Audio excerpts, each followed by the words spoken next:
बिस्मिल्लाहिर्रहमानिर्रहीम। अस्सलाम वालेकुम। NM डिजिटल न्यूज़ के साथ मैं हुसैना हुसैन। चलते हैं खबर की जानिब। पेट्रोल पर 80 रुपये और डीजल पर 70 रुपये 82 पैसे फी लीटर लेवी बरकरार। इस्लामाबाद पेट्रोलियम डिवीज़न ने पेट्रोल, डीजल और मट्टी के तेल पर लेवी बरकरार रखने का नोटिफिकेशन जारी कर दिया।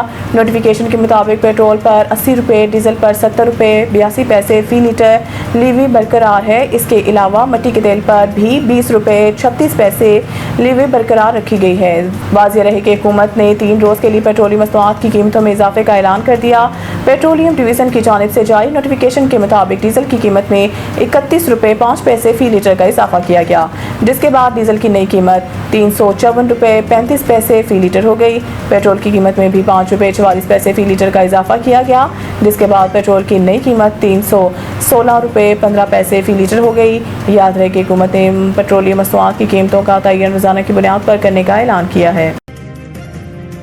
ईरान को अक़वाम मुत्तहिदा से अमरीकी हमले फौरी रोकने का मुतालबा। अक़वाम मुत्तहिदा में ईरानी मंदूब अमीर सईद एरवानी ने अक़वाम मुत्तहिदा के सेक्रेटरी जनरल एंटोनियो गुतेरेस और सलामती कौंसिल के सदर को लिखे गए ख़त में हरमज़गान के जनूबी सूबे में पुलों, रेलवे स्टेशनों और रिहायशी इलाकों पर होने वाले मुबैना अमरीकी हमलों की तफसीलात बयान की है। ईरानी खबर रसा इदारे निजी न्यूज़ के मुताबिक सईद एरवानी ने कहा है कि ये हमले अक़वाम मुत्तहिदा के चार्टर के आर्टिकल 4(2) की खुली खिलाफ वर्जी और ताकत के इस्तेमाल या धमकी देने के ममानत की खिलाफ वर्जी है। ईरानी सफ़ीर के मुताबिक जुमेरात की रात को जुमा की सुबह होने वाले हमलों में बंदर अब्बास और कहरुस्तान बंदर खमीर के रास्तों पर कई अहम पुल तबाह हुए। एक पुल को निशाना बनाए जाने के बाद एक आम शहरी की गाड़ी तबाह हुई, जिसके नतीजा में 7 अफराद हलाक और 9 जख्मी हुए। उन्होंने कहा कि बंदर अब्बास के एक रिहायशी इलाके पर हमले में एक शहरी हलाक और 8 दीगर जख्मी हुए। एरवानी ने बताया कि बंदर अब्बास रेलवे स्टेशन, जो बैनुल-अक़वामी शुमाल जनूब ट्रांसपोर्ट कॉरिडोर का अहम हिस्सा है, को भी बराह रास्त फौजी हमले में निशाना बनाया गया, जिससे टर्मिनल को नुकसान पहुंचा और रेलवे के 2 मुलाजमीन जख्मी हुए हैं। इस रूट पर मुसाफिर ट्रेन सर्विस मुअत्तल कर दी गई। कुवैत चाहता है पाकिस्तान से दिफाई ताउन को सऊदी अरब तर्ज पर वसअत दी जाए। रॉयटर्स के मुताबिक पाकिस्तान और कुवैत के दरमियान दिफाई मुआहदे में तोसी पर इब्तदाई मुज़ाकरात जारी हैं। कुवैत पाकिस्तान से दिफाई ताउन को सऊदी अरब तर्ज पर वसअत दिए जाने का ख्वाहा है।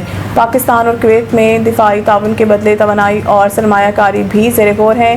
कुवैत ने पाकिस्तानी फ़ौज, लड़ाका हथियारों, ड्रोन्स, फ़िज़ाई दिफाई निज़ाम में दिलचस्पी ज़ाहिर की है, जबकि पाकिस्तान कुवैत के साथ दिफाई ताउन के बदले तवानाई के शोबे में शराकत चाहता है।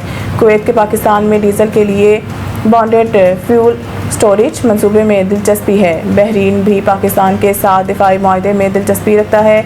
उर्दन ने पाकिस्तान से असलहा और अस्करी तरबियत के मुआहदे में दिलचस्पी जाहिर की है। ताहम रॉयटर्स ने जुमेरात को रिपोर्ट किया है कि अमेरिका और ईरान कशीदगी पाक कुवैत दिफाई मुज़ाकरात को मुतासर कर सकती है। अमेरिका ईरान कशीदगी में कमी के बाद इन मुज़ाकरात में तेज़ी आने का इम्कान है। बलूचिस्तान हुकूमत शोहदाए ज़ियारत के लवाहिकीन और धरना कमेटी के मुज़ाकरात कामयाब, तहरीरी मुआहदा तय पाया गया। रुकन धरना कमेटी नसरुल्लाह ज़ेरे का कहना है कि मुज़ाकरात के मसवदे पर फ़रीक़ैन का इत्तफ़ाक़ राय हो गया। हुकूमत, लवाहिकीन और धरना कमेटी ने मुआहदे पर दस्तखत कर दिए। मुआहदे के तहत ज़ियारत वाक़े की तहक़ीक़ात के लिए जुडिशल कमीशन बनाने पर इत्तफ़ाक़ हुआ। मुआहदे के मतन के मुताबिक वज़ीर आला बलूचिस्तान के ज़ेर सदारत अमन व अमान पर मुश्तरका इजलास होगा। अपोजिशन और शहदा के लवाहिकीन इजलास में शरीक होंगे। शहदा ज़ियारत को सरकारी पॉलिसी के तहत शहीद करार दिया जाएगा। लवाहिकीन को मुआवजा, कफ़ालत और बच्चों को तालीम फराहम की जाएगी। मुआहदे के मतन के मुताबिक शहदा के नाम पर सरकारी इमारतें मंसूब की जाएंगी।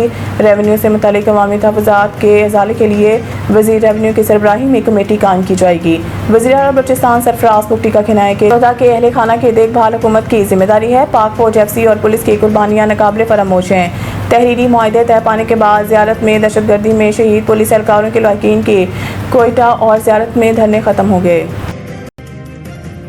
ICC के नए फॉर्मेट से 2027 वर्ल्ड कप क्वालिफायर की अहमियत क्यों बढ़ गई? आईसीसी के नए निज़ाम के तहत सितंबर 2026 तक वनडे रैंकिंग में सरफहरिस्त 8 टीमों समेत जनूबी अफ्रीका और जिम्बाब्वे बतौर मेज़बान बराह रास्त वर्ल्ड कप में जगह हासिल करेंगे, जबकि क्वालिफायर के फातह टीम भी मरकजी मरहले में शामिल होगी। दूसरी, तीसरी और चौथी पोजीशन हासिल करने वाली टीमों को सुपर सीरीज खेलना होगी, जहां सिर्फ एक टीम अगले मरहले में पहुंचेगी और बाकी 2 मैचेस के बाद इवेंट से बाहर हो जाएंगी। क्वालिफायर में 2 निचली रैंकिंग की फुल मेंबर टीमों, लीग 2 के 4 बेहतरीन टीमों और क्वालिफायर प्लेऑफ से आने वाली 4 टीमों समेत मजमूई तौर पर 10 टीमें हिस्सा लेंगी। मज़ीद न्यूज़ अपडेट के लिए देखते रहें NM डिजिटल न्यूज़।